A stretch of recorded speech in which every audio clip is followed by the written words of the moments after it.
bale, papunta na tayo ron. Kasama natin bagets. Yay! Ayan o. Hey!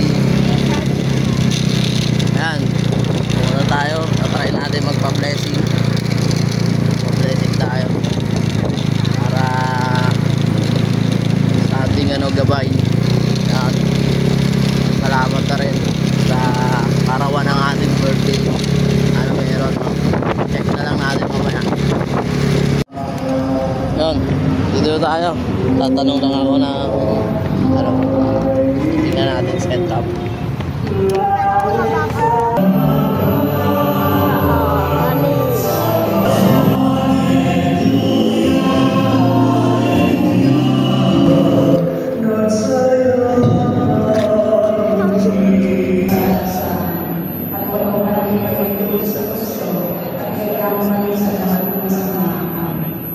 Ayun, papabless natin. Tapos na yung isa.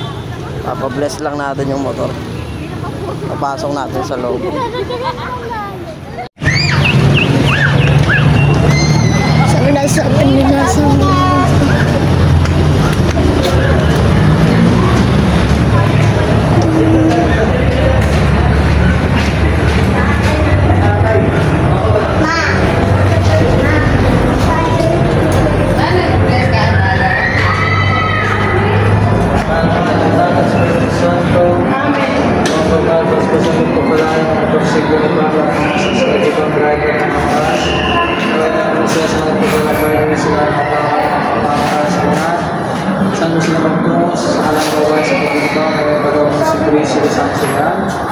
Bilang kang mga buhay sa mga Espiritu Santo, mga sa walang Pagdamang Maria, tutulungan ng grasya, ng Diyos sa sinasayo, pagkakas para sa mga laman, kung para naman ang anak ng Jesus, sa Diyos, sa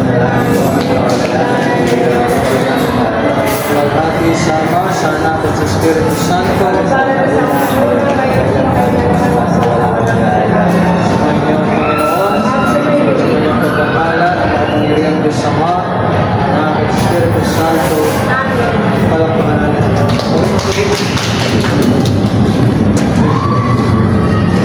so yun, na-bless na yung ating motor kasi galing tayong aksidente, kaya bless talaga natin. Ayan siya.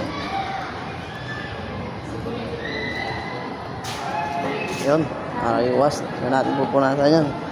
Nasakyan na natin kuya. Ta. So yun, matapos na yung misa. So, salamat, okay na. Sabi ko lang ngayon sa araw ng birthday ko, salamat. Dagdagan tayo ng isa pa. So, lalo nung sa huling aksidente natin, dalpa pa rin tayo. So ayun, tayo ko naman sinasabi, mag-ingat, mag-enjoy. Ganoon naman talaga lagi kong ginagawa. Nag-iingat at nag-i-enjoy. Nasa buhay ko rin yung salita ko lagi na simple lang ang buhay ng tao. Huwag natin gawin komplikado. Para chill lang lagi, di ba? Kahit sobrang bigat na. Pag nahihirapan ka, gagawan mo lang ng solusyon. Kaya nga nung sabi sa misa, kailangan mo magsakripisyo. Lahat yun. Kailangan mo magsakripisyo para meron kang patunayan. Hindi kasi matatapos sa lahat ng ganun lang yun. Marami tayong pagdadaanan bago natin makuha yung gusto natin. Yun. Hanggang sa muli. Diyan ka na. Peace out. Bahala ka na dyan.